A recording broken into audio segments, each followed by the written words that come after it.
So without further ado, I give you the boss of NASA, Charles Bolden, who apparently is going to give us Mars. No pressure, Charles, no pressure. Thank you so very much. Good to see you again.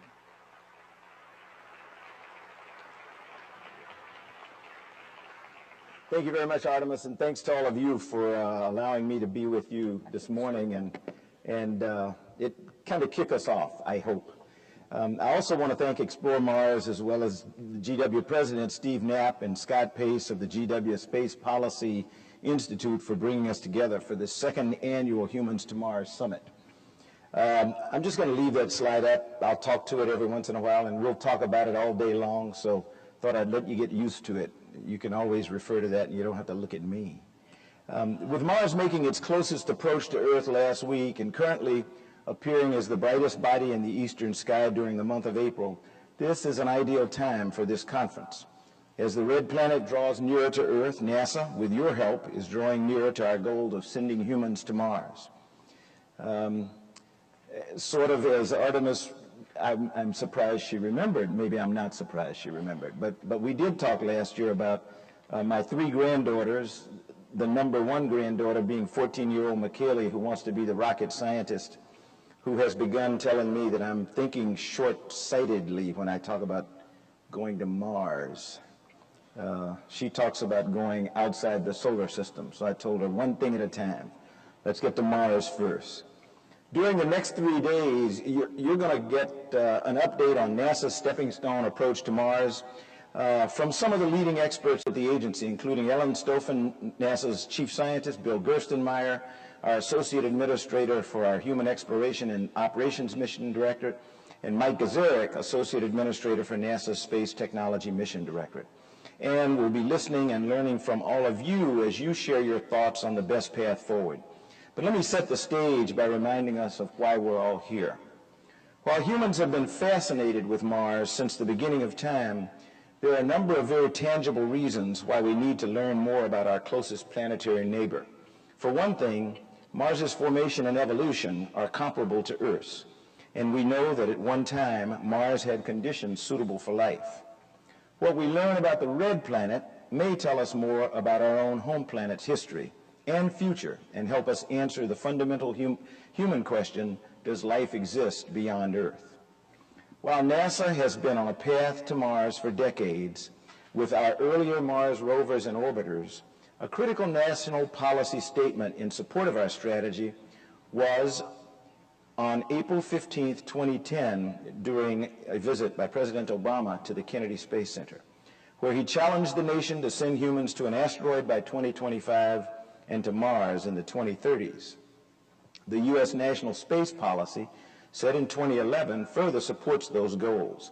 And over the past several years, NASA has been developing the capabilities to meet these goals through a bipartisan space exploration plan agreed to by the administration and Congress in the 2010 Authorization Act and embraced by the international space community in the 2013 Global Exploration Roadmap.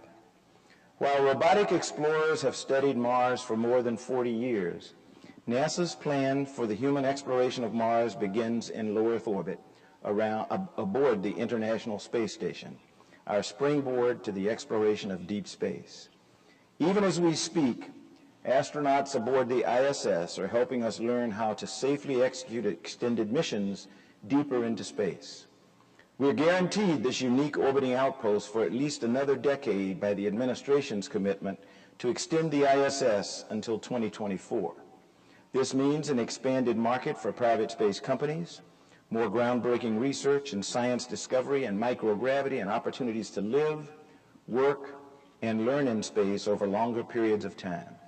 And as most of you know, we're working to return both cargo and human launches to the ISS to American soil. The President's 2015 budget supports the administration's commitment that NASA be a catalyst for the growth of a vibrant American commercial space industry. Already, 2 American companies, SpaceX and Orbital Sciences, are making regular cargo deliveries to the space station. In fact, I think most of you know we had an Easter Sunday delivery of Dragon, and it is now berthed to the International Space Station. Will be there for a number of weeks. While the Russian Federal Space Agency, Roscosmos, remains a strong and reliable partner, later this year, NASA intends to select from American companies competing to send astronauts to the station from American soil. If Congress fully funds our 2015 request, we believe we can do this by the end of 2017. Our next step in deep space, where NASA will send the first mission to capture and redirect an asteroid to orbit the moon. Astronauts aboard the Orion spacecraft will explore the asteroid in the 2020s, returning to Earth with samples. This experience in human spaceflight beyond low Earth orbit will help NASA test new systems and capabilities, such as solar electric propulsion we'll need to support human missions to Mars. Beginning in 2017, NASA's Powerful Space Launch System, or SLS rocket, will enable these proving ground missions to test new capabilities. Human missions to Mars will rely on Orion and an evolved version of the SLS that will be the most powerful launch vehicle ever flown. I've made reference several times now to Earth and the proving ground, and you're here to talk about Mars. So just sort of as reference to my chart, since Mike Gazarik's going to use it, Bill Gerstenmaier is going to use it, Ellen's probably going to use it, and anybody else that comes from NASA is probably going to use it because we want it indelibly emblazed in your brain. We today are Earth reliant. We're dependent on being on this planet. We are not a multi-planet species yet. I don't know whether Buzz is going to talk to you about it later, but Buzz and I agree on a number of things. One of them is that only multi-planet species survive for long periods of time. Here in the Western world, we think very short-sighted, and some of you have heard me say this before. We think about the time in which we're going to be on this earth, or which our kids or our grandkids are going to be on this earth. Many other civilizations think much longer than that, and we need to start thinking that way. We need to remember that we're dependent on a star. The sun is a star. And just like many other stars that we study all the time, and many of you who follow the exploits of the Hubble Space Telescope almost daily get a picture of a star that used to be but is no longer. One of these days, that's going to be the story of our star, the sun. And so if this species is to survive indefinitely, we need to become a multi-planet species. So one reason we need to go to Mars is so we can learn a little bit about living on another planet, so that when McKaylee, my granddaughter, is ready to move out of the solar system, we'll know a lot more about living away from this planet than we know today. So Mars is a stepping stone in the stepping stone approach to other solar systems and other galaxies and things that people have always dreamed of, but frequently don't talk about. So we're Earth reliant right now, and our stepping stone in the Earth reliant system is the International Space Station. I hope I don't need to remind this audience, but I will take advantage of it anyway, because I find that sometimes people don't remember. We have now been on the International Space Station continuously, without interruption, for almost 14 years. Continuously, without interruption, for almost 14 years. Everybody's excited right now because of what's going on in Ukraine. Although I'm cautious, I am cautiously optimistic, because we went through this when the Russians went into Georgia, and station continued to operate the way it is now.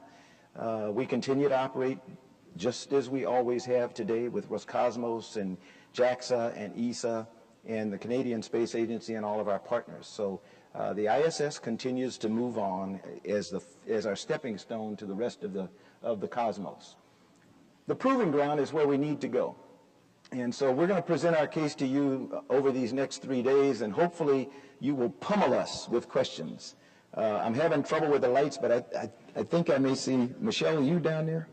There's Michelle on the third row. So Michelle Gates is here. I don't see Gerst yet. I know Mike Gazarik was there, but you should pummel us with questions about why we chose this path. There are all kinds of ways we could go to get to Mars, to include those that some people espouse, which is just go right now. Forget about all this other stuff, just go. We don't think that that's the right idea. So we don't think we can just go, but we need to take a measured approach as we go. And so we've chosen an asteroid in lunar orbit as our proving ground, where we can develop the technologies we need to make it the distance to Mars. We can learn how to operate in that environment, because Mars will probably not be like, Mars and its moons will probably not be like operating in low Earth orbit. We're accustomed to, I tell people, I give them the example of when I was a young snotty-nosed astronaut candidate, and I was one once. And I remember going to the Johnson Space Center, and the first time they said, okay, you're going to have a class in orbital mechanics, and then you're going to go over to the simulator, and you're going to fly a rendezvous and learn how to rendezvous and dock. And I said, piece of cake. I've been flying airplanes for 14 years now. I've got, I don't know what I had, several thousand hours. I don't need to learn any of this rendezvous stuff. All you got to do is put your nose on the airplane that you want to rendezvous with and just go. And so first time I got in the simulator, the instructors, they didn't push back. They just said, okay, another little snotty-nosed kid who thinks he knows everything, we'll let him see. And so I got in the shuttle mission simulator and off in the shuttle to rendezvous with a station or something, and I didn't come within hundreds of miles. And it was because I was flying an airplane in the atmosphere that didn't have to worry about orbital mechanics or any of that stuff. And, it seemed like the more I fought to get there, the farther I got away.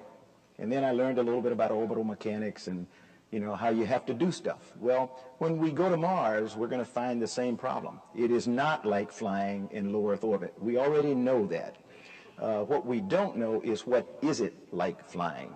So we're going to use rendezvous and approach to an asteroid in lunar orbit, which is a little bit less than our gravity, to try to figure out how do we maneuver out there. And then we're going to, in a stepping stone manner, go out and probably maneuver around the moons of Mars and then figure out, okay, how do we finally get down to the planet safely with human beings? So that's sort of what we talk about, the proving ground, and then on to being Mars ready.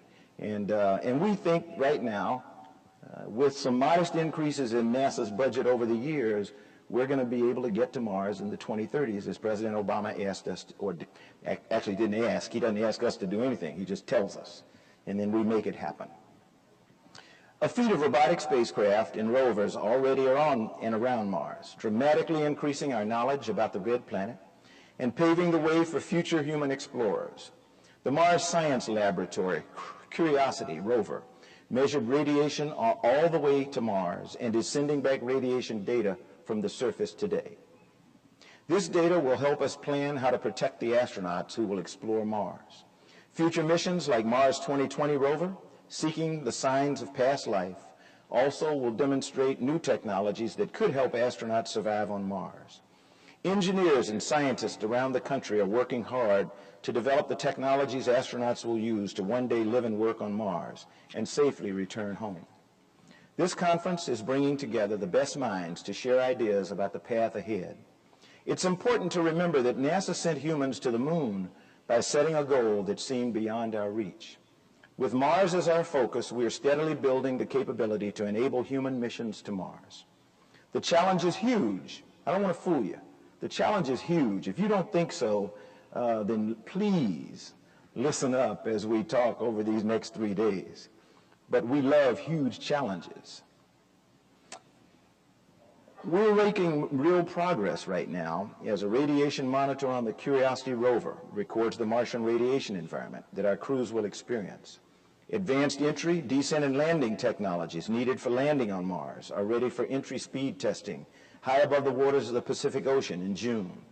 Orion is finishing preparation for a heat shield test in December, and flight hardware for the heavy lift rocket necessary for Mars missions is already beginning manufacture in New Orleans.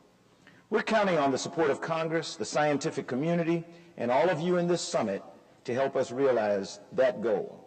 The future of space exploration, in my estimation, is bright, but it'll be up to all of us in this assembly to bring the rest of the world along on this great adventure that awaits all humanity. So with that, I'll finish my formal comments, and then, Artemis, do I have time for questions? Can I do that? Yes, you have. Great. Uh-oh. You're now Chris Carberry. Oh, that's okay. Welcome to our company. That's all right. So I think they told me they have mics that way and that way right here. So if you all will come down, I'll try to answer questions that you have. And if I can't answer them, Trust me, there are enough people out here in the audience that I'll let ask. You can answer some of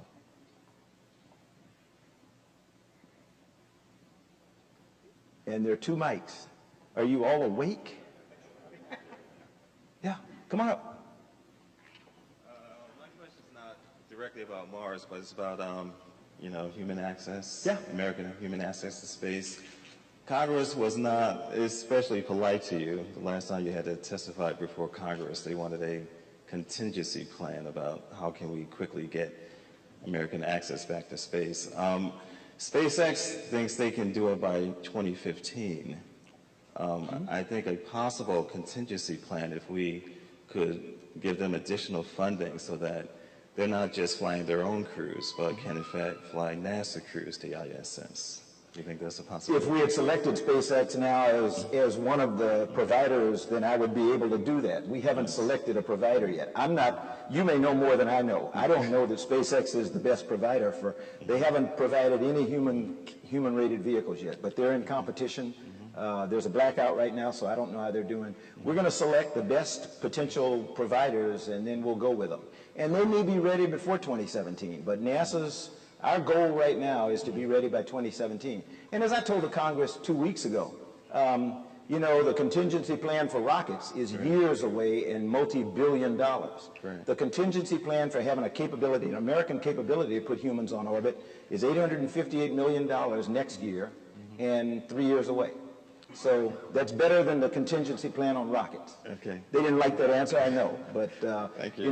There is no instant access to space on American rockets. It just ain't going to happen because we didn't pay attention, years ago. Yeah, that was a big part of that was Congress as well. I'm not going to, I don't want to get in the position where I'm blaming Congress alone. It's been a number of administrations. The decision to do this, okay, and I'm going to help some people here who don't remember history. The decision to start this path came in 2004. When we lost Columbia, the Columbia Accident Investigating Board met and gave a report, and one of my predecessors, the NASA administrator at the time, said, I'm going to accept every recommendation in that report. Now, whether that was wise or not, I don't know. But that was the decision that was made back in 2004. And so we started on this path, and I think we've kind of picked it up. We've picked up the pace, at least in the 5 years that I've been the NASA administrator. We only talked about commercial cargo. We now have it. We only talked about commercial crew, and we had no money that the administration put toward it, to be quite honest. Not even a proposal. So, when the president came in, I think the first time we requested, and Congressman Wolf corrected me, the first time in the budget, although we knew we needed $1 billion, I think the first time in the budget, we asked for $500 million, and we got 312. Now, I don't care what Congress says or what staffers say or anything, 312 million is not 500 million, okay? And it's not more than 500 million. So we have never gotten what the president asked for commercial crew. And we really need the support of Congress. And it's my intent to get down on my hands and knees and beg and plead and help them understand that this nation needs our own capability to get humans into space. And we can do it. Hi, we have no experience whatsoever with gravity, 38% gravity as we have on Mars, with any biological system, much less humans.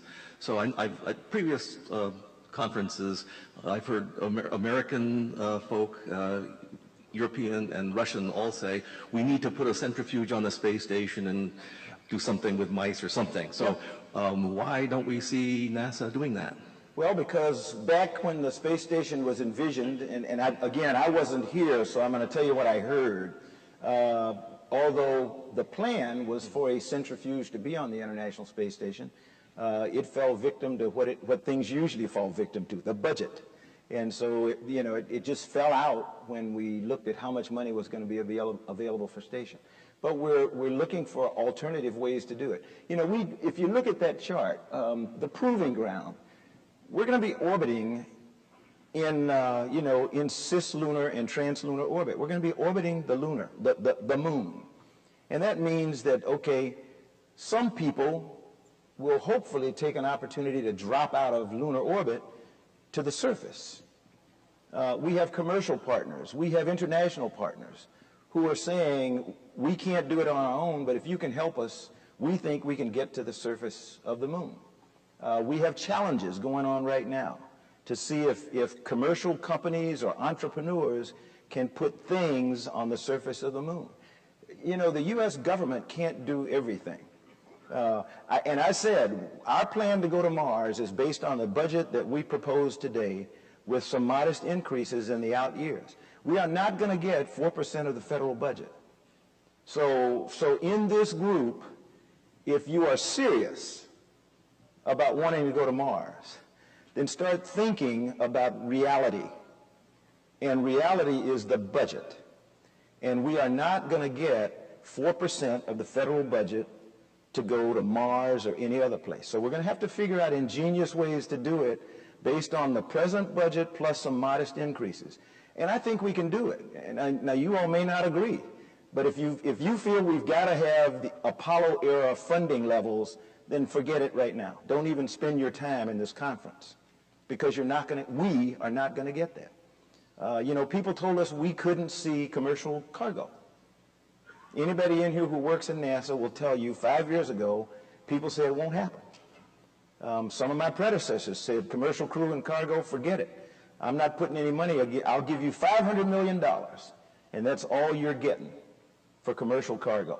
And we took $500 million, and we now have commercial cargo. So we're just saying, you know, we got some smart people too. And we do listen to you. And so that's really what we want to hear in the 3 days of this conference, is given the budget realities of today, how do we make that happen? And no, we won't have 4 SLSs out orbiting. I hate this. There are pieces of this chart. Truth be told, okay? Sometimes even we are not real good at chartsmanship. SLSs are not going to be flying around Mars. For those of you, I know there's some purists out here who are going, look, he doesn't even know what he's talking about. He's got SLSs going all the way to Mars. No. SLSs don't go much farther than low Earth orbit. You know, they do like most first stages and second stages and all that. They end up in the ocean somewhere. We do know that. So don't, you know, humor me. Question. Yes. Please come. Don't let me talk all this time. Just come right up. Yes, sir. 2 questions, actually. Okay. Sorry. Question 1. What do you say to the public when they say that NASA is dead? That's question 1. Yeah. After the space shuttle. This is a popular perception. Yeah. And question 2, please speak to education of K-20 and what you guys are going to do to help get your message out to kids. Sure. When people talk about NASA being dead, I say, you know, I wish I could agree with you. However, we're still working really hard, keeping Curiosity moving all over the lunar surface. We've still got Opportunity, which is a much smaller rover that's really pumping data back. We've got orbiters that are orbiting Mars right now, giving us data. We've got Juno on the way to Jupiter. We've got Pluto, New Horizons on the way to Pluto.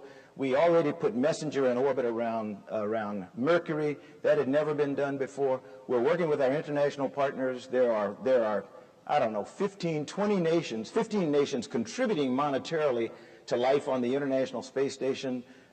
We now have commercial cargo that's going back and forth to the International Space Station. We have 3 companies in serious competition to carry crew to the International Space Station. We hope to make an announcement sometime end of the summer, early fall. If that's dead, so be it. I can't help, you understand. I am a shuttle person. I love shuttle. It was time for shuttle to go. And it was time for shuttle to go long before we phased it out, because shuttle was not, and I know there's some shuttle people in here. I talk to Bob Thompson all the time. I spent a Saturday with him not very long ago down in Houston over beer, helping me understand why if I just kept shuttle going, we could have used shuttle to get to Mars. That's true. We could have. If we had on-orbit fuel depots and the commercial companies were flying rockets the way that they will do someday, we could have done that. So those of you who are shuttle fans much more than who still think it should be around, I'm not going to argue that point. Like I said, there are 1,000 different ways to do what we want to do. As a Marine, I was taught as a second lieutenant. Lieutenant, make a decision. Because if you don't, the troops are not going to follow you anywhere, and they're going to leave you at the start line. And so they'll tell you your mission's over when they come back and talk about it. We made a decision. Some people in this room don't like it, but we're on our way. And you can either go with us or figure out how to start all over again. And everybody in this room, I think, knows what happened when you start all over again.